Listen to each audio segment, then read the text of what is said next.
దాదాపుగా తెలంగాణలో ఉన్న యూనివర్సిటీలను అన్నిటిని కూడా గత ప్రభుత్వం నిర్వీర్యం చేసింది. పూర్తిగా విద్యను ప్రైవేటైజ్ చేసే విధంగా వీటిని నిర్వీర్యం చేసి ఎవరు చదువుకోవాలన్నా కొనుక్కోవాల్సిన పరిస్థితులు రాష్ట్ర ప్రభుత్వం గతంలో కల్పించింది. అందుకే తొందరలోనే 10-15 రోజుల్లోనే అన్ని యూనివర్సిటీలకు వైస్ ఛాన్సలర్ నియమించడమే కాకుండా మొత్తం ప్రొఫెసర్లు, అసోసియేట్ ప్రొఫెసర్లు, అసిస్టెంట్ ప్రొఫెసర్లు ఖాళీలు అన్నిటిని కూడా భర్తీ చేసి ఒక నాణ్యమైన విద్యను యూనివర్సిటీల పిల్లలకు అందుబాటులో తీసుకొచ్చి పోటీ పరీక్షలకు తయారు చేసే విధంగా విద్య మీద ఫోకస్ పెట్టాలని కూడా మన రాష్ట్ర ప్రభుత్వము ఇవన్నీ కార్యక్రమాలను చేపడుతుంది. ఇన్ని చేసినా అక్కడక్కడ గతంలో 10 సంవత్సరాలు ప్రభుత్వం పరీక్షలు పెట్టట్లేదు, ఉద్యోగ అవకాశాలు ఇవ్వడం లేదు, ఉద్యోగ నియామకాలు చేపట్టడం లేదని పిల్లలు ధర్నాలు దీక్షలు చేశారు. 10 సంవత్సరాలు అదే కోసం. ఇప్పుడు మన ప్రభుత్వం వచ్చినాక పరీక్షలు పెడతామంటే కూడా కొంతమంది వాళ్ళను భయపెట్టి రోడ్ల మీదకి తెచ్చి మాకు పరీక్షలు వద్దు, వాయిదాలు వేయండి అని ధర్నాలు చేపిస్తారు. మీరు సివిల్స్కు ప్రిపేర్ అయినరు, సెలెక్ట్ అయినరు, మీరు ఆలోచన చేయండి.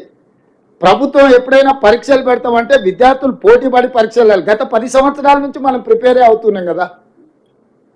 ఏదైనా మీకు సమస్య ఉంటే ఈ ప్రభుత్వము మీకు అందుబాటులో ఉంటుంది. నాతో పాటు మంత్రివర్గ సహచరులు అందరూ మీకు అందుబాటులో ఉన్నారు. ఎవరైనా కలవకుంటున్నారా?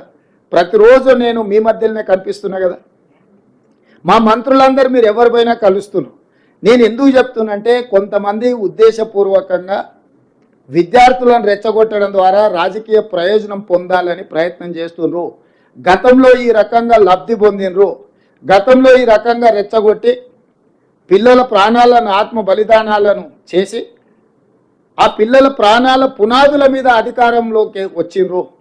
10 సంవత్సరాలు వాళ్ళని పట్టించుకోలే, ఏ పరీక్షలు నిర్వహించాలి, ఏ ఉద్యోగాలు ఇవ్వాలి. ఇప్పుడు ఉద్యోగం పోగానే మళ్ళీ విద్యార్థులు గుర్తొచ్చారు, వాళ్ళ ప్రాణాలు గుర్తొస్తున్నాయి. నేను అందుకే పిల్లలందరినీ ఎందుకయ్యా మీరు ఉన్నారు కదా దుఃఖాలాక బామర్దులు, మీరు ఆమర నిరాహార దీక్ష కూర్చోండి పరీక్షలు వాయిదా వేయడానికి అని చెప్పి నాకు తిక్కలేసి. ఎందుకంటే ప్రభుత్వం పరీక్షలు నిర్వహించాలనుకున్నాడు, మీకు ఉద్యోగాలు ఇవ్వాలనే కదా. మాకేం ఉద్దేశం ఉంది? వాయిదాలు వేస్తే మాకే మంచిది, మీకే నష్టం.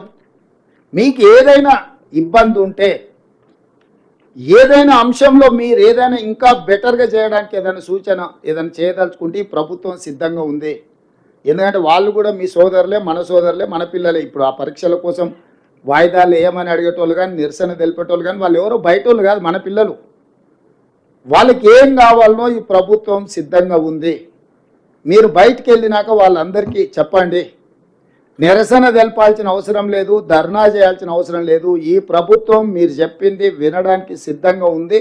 అందులో సహేతుకమైన సూచన ఉంటే తప్పకుండా ఈ ప్రభుత్వం పాటిస్తుంది. అందుకే గ్రూప్ 2 పరీక్షను మీరు అడిగినారు, మేము పోస్ట్పోన్ చేసినాం. కానీ పరీక్షలే నిర్వహించవద్దు.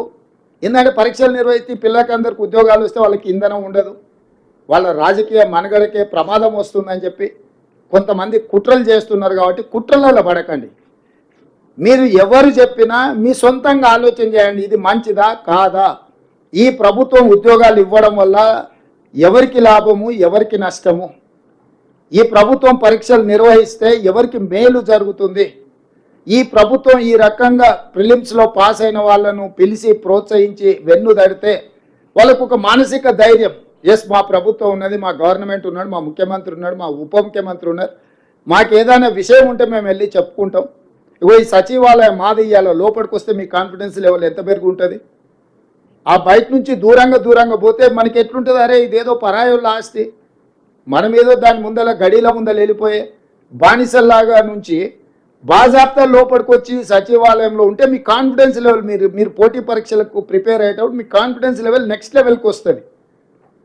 అందుకే సచివాలయంలోని ప్రోగ్రాం పెట్టాలని మా ఉప ముఖ్యమంత్రి గారు సూచన చేస్తే తక్షణమే చెప్పిన, ఎస్ పిలవండి, సచివాలయం ఏం కొద్ది మంది కోసమే పరిమితమైన గడి కాదు, ఇది పేదల కోసం ప్రజాపాలన అందించే సచివాలయం, డాక్టర్ బాబాసాహెబ్ అంబేద్కర్ గారి పేరుతో ఉన్న సచివాలయం.